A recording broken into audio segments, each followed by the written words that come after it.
मैं ज्योति पारिक और आपका हमारे महाविद्यालय श्रीमती मोहरी देवी तापड़िया कन्या महाविद्यालय के यूट्यूब चैनल पर एक बार फिर से स्वागत है। आज की वीडियो में हम अपने बीए फर्स्ट ईयर के राजस्थान के भूगोल के अंतर्गत हम औद्योगिक विकास के बारे में पढ़ेंगे। तो देखिए, हम राजस्थान के औद्योगिक विकास के बारे में पढ़ते हैं तो राजस्थान एक उद्योग दृष्टि से एक पिछड़ा हुआ राज्य माना जाता है, क्योंकि यहाँ पर अनेक कारण हैं, जैसे राजनीतिक, जैसे प्राकृतिक कारण है, धरातलीय कारण है, भौगोलिक कारण है, आर्थिक कारण है। इन सभी कारणों से यहाँ का औद्योगिक विकास सही रूप से नहीं हो पाया है। तो आज हम सबसे पहले उद्योग के विकास के जो पिछड़ेपन के कारण हैं उन कारणों के बारे में देखते हैं। तो यहाँ का सबसे पहला कारण है प्रतिकूल धरातलीय स्वरूप। तो देखिए, राजस्थान का जो धरातल है वो उद्योग के विकास के लिए अनुकूल नहीं है। एक और यहाँ पे राजस्थान में पश्चिमी रेगिस्तान है, दूसरी ओर अरावली पर्वत श्रेणी है, तीसरी फिर दक्षिण में यहाँ पे पथरीली भूमि है।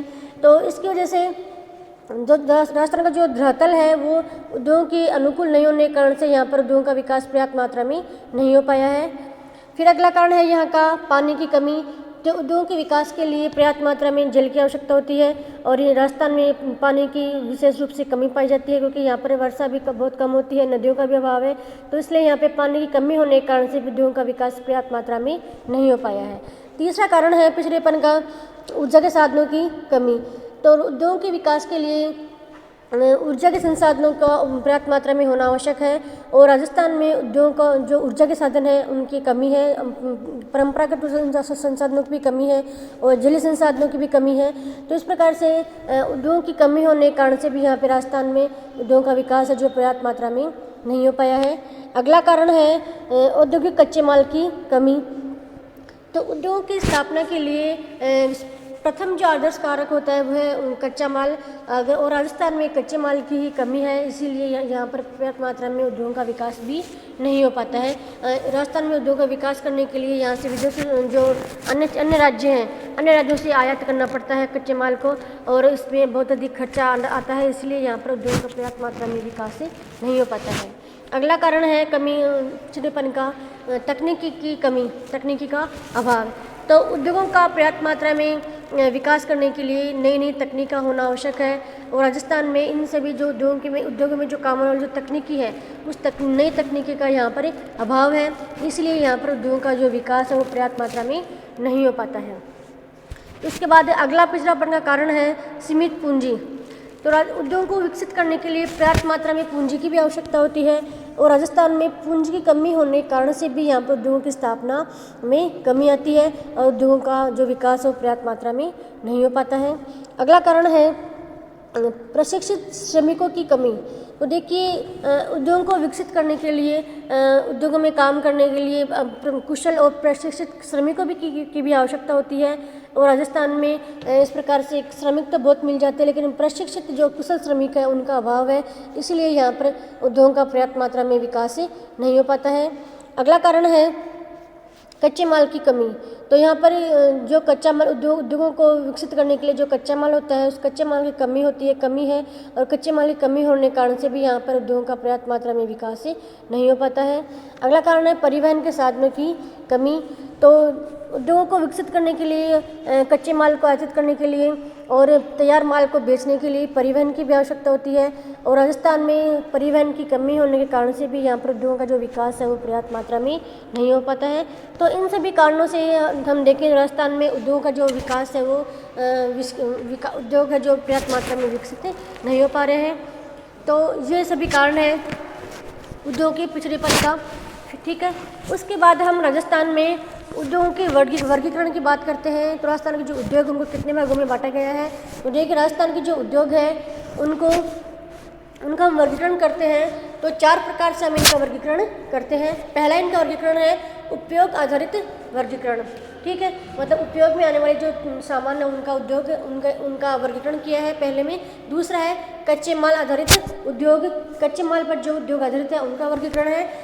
फिर है पूंजी निवेश आधारित वर्गीकरण और उसके बाद है सामान्य वर्गीकरण। तो हम सबसे पहले हमारा जो वर्गीकरण है उपयोग आधारित वर्गीकरण। तो देखिए, उपयोग आधारित वर्गीकरण को भी 4 भागों में विभक्त किया गया है, जिसमें पहला वर्गीकरण है आधारभूत वस्तु उद्योग। तो आधारभूत वस्तु उद्योग के अंतर्गत कौन कौन से उद्योग आते हैं? इस्पात उद्योग है, ठीक है, इस्पात उद्योग, उर्वरक उद्योग, और विद्युत उद्योग। ये 3 जो उद्योग हैं वो आते हैं आधारभूत वस्तु उद्योग के अंतर्गत। उसके बाद अगले प्रकार का उद्योग है पूंजीगत वस्तु उद्योग। तो पूंजीगत वस्तु उद्योग के अंतर्गत मशीनरी और परिवहन का माल, ये 2 उद्योग है वो आते हैं अपने पूंजीगत वस्तु उद्योग के अंतर्गत। तीसरा प्रकार का उपयोग के आधार पर तीसरे प्रकार का उद्योग है मध्यवर्ती वस्तुओं के उद्योग। तो मध्यवर्ती वस्तुओं के उद्योग के अंतर्गत जैसे सूती धागा, टायर ट्यूब और रंग, ये 3 जो मुख्य रूप से जो उद्योग है वो आते हैं मध्यवर्ती वस्तुओं के उद्योग के अंतर्गत। फिर अगला है उपभोक्ता वस्तुओं के उद्योग, मतलब उपभोक्ता जो वस्तुओं को उपयोग में लेते हैं उनके आधार पर इनका वर्गीकरण किया गया है। इनमें प्रमुख है टेलीविजन उद्योग है, मोटर गाड़ियाँ उद्योग है, प्लास्टिक उद्योग है, दवाइयाँ और चीनी उद्योग, ये सभी उद्योग उपभोक्ता वस्तुओं के आधार पर उनका वर्गीकरण किया गया है। तो पहला है उपयोग के आधार पर वर्गीकरण, ये 4 प्रकार का है, जिसमें पहला है आधारभूत वस्तु उद्योग, दूसरे है पूंजीगत वस्तु उद्योग, तीसरे है मध्यवर्ती वस्तुओं के उद्योग और चौथे है उपभोक्ता वस्तुओं के उद्योग। उसके बाद हम देखते हैं दूसरे प्रकार का वर्गीकरण, कच्चे माल पर आधारित वर्गीकरण। तो जो उद्योग कच्चे माल पर आधारित होते हैं उनका हम यहाँ पे वर्गीकरण करते हैं। तो जिनमें पहला वर्गीकरण है कृषि पर आधारित वर्गीकरण, मतलब जिन उद्योग की स्थापना के लिए कच्चे माल की जो आवश्यकता होती है वो कच्चे माल कृषि पर आधारित होते हैं। जैसे सूती वस्त्र उद्योग, तो सूती वस्त्र उद्योग के लिए कपास की आवश्यकता होती है और इसलिए यह एक कृषि पर आधारित उद्योग बना जाता है। फिर है चीनी उद्योग, तो चीनी उद्योग को विकसित करने के लिए भी गन्ने की आवश्यकता होती है और गन्ना एक कृषि आधारित उत्पाद है, इसलिए यह जो मुख्य रूप से ये 2 उद्योग हैं वो है कृषि आधारित उद्योग। कौन कौन से? सूती वस्त्र उद्योग और चीनी उद्योग। उसके बाद अगले हैं वन आधारित उद्योग। तो वन आधारित उद्योग के अंतर्गत हम उन उद्योगों को रखते हैं जिनको बनाने के लिए जिनके कच्चे माल हैं, जिनको तैयार करने के लिए जो कच्चे माल है वो कच्चा माल हमें वनों से प्राप्त होता है।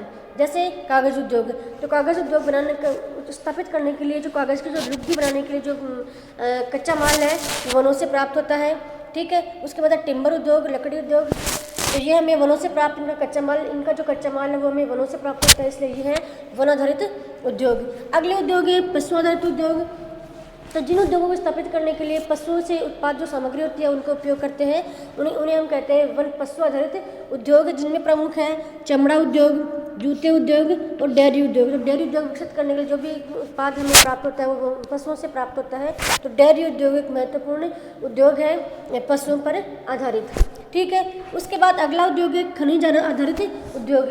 तो हम वे उद्योग जिनको स्थापित करने के लिए जो कच्चा माल है वो खनिजों से प्राप्त होता है। जैसे लोहा इस्पात उद्योग है। ठीक है। लोहा बनाने के लिए हमें लोहा इस्पात है वो इस्पात से प्राप्त खनिजों से प्राप्त होता है। तांबा उद्योग, शीशा उद्योग, जस्ता उद्योग और सीमेंट उद्योग, शीशा, जस्ता और सीमेंट उद्योग। तो इन सभी उद्योगों का जो कच्चा माल है वो हमें खनिजों से प्राप्त होता है, इसलिए ये प्रमुख जो उद्योग है वो है खनिज आधारित उद्योग। उसके बाद अगले प्रकार के उद्योग है पूंजी निवेश आधारित उद्योग। तो पूंजी के निवेश के आधार पर भी उद्योगों का वर्गीकरण किया गया है।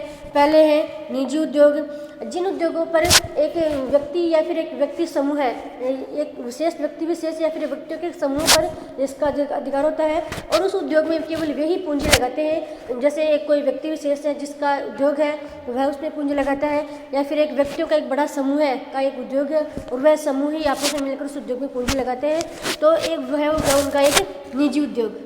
ठीक है। उसके बाद अगला है राजकीय उद्योग। तो राजकीय उद्योग वे उद्योग होते हैं जिन पर केंद्र सरकार या फिर राज्य सरकार का नियंत्रण होता है। उसमें पूंजी निवेश केवल राज्य सरकार और केंद्र सरकार ही करते हैं और इस प्रकार से ये जो उद्योग होते हैं वो होते हैं राजकीय उद्योग। इन उद्योगों पर राज्य सरकार का सीधा नियंत्रण होता है और उनमें पूंजी निवेश भी सरकार के द्वारा ही किया जाता है और प्रॉफिट भी सरकार के द्वारा ही प्राप्त किया जाता है। ये होते हैं राजकीय उद्योग। तो ये पूंजी आधारित उद्योग। उसके बाद अगला वर्गीकरण है सामान्य वर्गीकरण। तो सामान्य आधार पर उद्योगों को 3 प्रकार से विभाजित किया गया है। पहले है वृहद उद्योग, दूसरे है लघु उद्योग, तीसरे है कुटीर उद्योग। तो वृहद उद्योग वे उद्योग होते हैं जो बहुत बड़ी उनका जो विस्तार होता है बहुत बड़ा विस्तार होता है। इनमें कम से कम 10,000 से लेकर 50,000 तक श्रमिक कार्य करते हैं। बड़ी बड़ी इनमें मशीनें लगी होती है और इनका बहुत बड़ी क्षेत्रफल ये लगे हुए होते हैं। ठीक है। इनका जो विस्तार बहुत ही अधिक होता है। ये होते हैं वृहद उद्योग। दूसरे होते हैं लघु उद्योग। लघु उद्योग वृहद उद्योग से थोड़े छोटे स्तर के होते हैं और इनमें श्रमिक लगभग 500 से लेकर 1000 तक श्रमिक इनमें कार्य करते हैं। इनका जो विस्तार है वो थोड़ा इनसे कम होता है। फिर अगले कुटीर उद्योग। तो कुटीर उद्योग बहुत ही छोटे स्तर के होते हैं, केवल एक परिवार के लोगों के द्वारा ही आपस में उद्योग बनाना शुरू कर दिया जाता है। जैसे टोकरी बनाने का काम, ठीक है, जैसे टोकरी बनाने का काम है, कत्था बनाने का काम है। तो एक बहुत निम्न स्तर पर एक परिवार के सदस्यों के द्वारा ही कुछ व्यवसाय शुरू कर दिया जाता है, उसे हम कहते हैं कुटीर उद्योग। तो ये है सामान्य वर्गीकरण उद्योगों का। तो इस प्रकार से आज की वीडियो में हमने उद्योगों के पिछड़ेपन के कारण राजस्थान में और राजस्थान में उद्योगों के वर्गीकरण की हमने बात कर ली है। और नेक्स्ट वीडियो में हम राजस्थान के जो प्रमुख उद्योग हैं उनके बारे में हम पढ़ेंगे। तब तक के लिए धन्यवाद।